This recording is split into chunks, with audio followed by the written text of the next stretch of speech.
Welcome everybody to Sporting Logically. Today we're talking about one of the most fascinating and polarizing figures in basketball from the past 15 years, Adam Morrison. I mean, this guy, along with JJ Redick, they were really the story of the 2005-2006 college basketball season. He could just flat out score the basketball. And that 2005-2006 season might be the most entertaining college basketball season of the century so far, in large part because of Morrison. As a standout high school player at Meade High School in Spokane, Morrison struggled to gain national recognition as a player.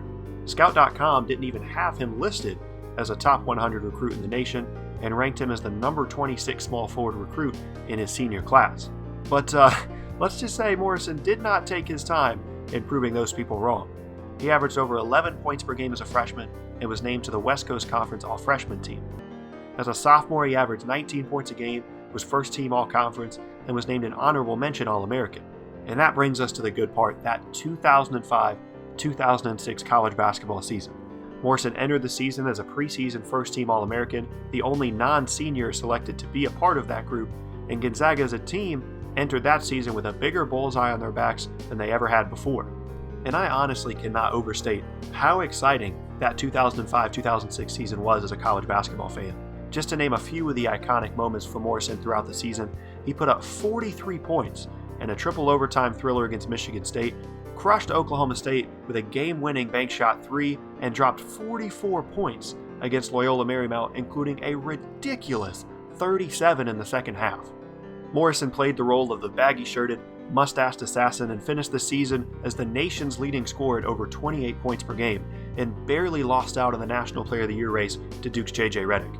Gonzaga headed into the NCAA tournament as a number 2 seed and advanced all the way to the Sweet 16 to face the 3rd-seeded UCLA Bruins. And unfortunately for Morrison, this is going to be the moment that most people are going to think of first when they hear his name. Gonzaga led this game by 17 at one point, but UCLA managed to cut the lead down to 71-68 with 40 seconds remaining.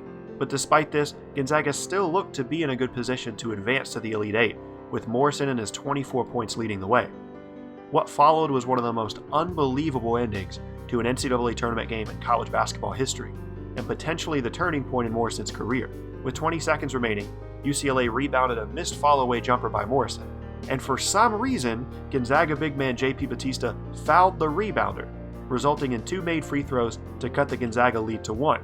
Now you're probably thinking, all Gonzaga has to do is make free throws and they're still going to win the game, but that's not at all what happened. On the inbounds, Morrison was double-teamed and skipped the ball across the court to Batista, and Jordan Farmar ripped the ball out of his hands, found a teammate underneath the rim for a layup, and after another Gonzaga turnover, poof, their season was over. In the moment, Morrison was just simply unable to contain his emotions, creating one of the most iconic images in college basketball history. After the crushing disappointment of that UCLA loss, Morrison decided to forego his senior season and enter the 2006 NBA draft, where he was selected number 3 overall by Michael Jordan and the Charlotte Bobcats. And unfortunately, that's about the highlight of Morrison's professional basketball career. Things never really got off the ground in Charlotte. He tore his ACL in 2007 and bounced around between the Lakers, Wizards, and playing professionally overseas without much individual success. He did win 2 NBA championships while on the Lakers roster, but never really made any meaningful contributions to the team. In later years, he did make an attempt to come back to the NBA through the Summer League, but needless to say, his professional career just didn't pan out the way that he hoped that it would. After his playing career was over, Morrison returned to Gonzaga to get his degree and was on staff as the assistant video coordinator for the basketball team for the 2014-15 season. More recently, he was added as an analyst for the Gonzaga IMG radio network for the 17-18 season. Now, I understand that for many basketball fans, Adam Morrison's name is synonymous with the term bust. And on a professional level, that may very well be true.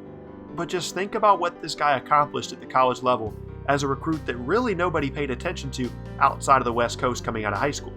He accomplished all these great individual things, leading the nation in scoring, making first-team All-Conference, being an AP All-American, that are just incredible when you think about where he came from and how he was thought of as a player coming out of high school. And even though his professional career didn't pan out the way that he wanted it to, when you think about Adam Morrison as a college player, he's truly one of the most iconic players in college basketball history and someone that certainly left a lasting impact and a lasting legacy on the game.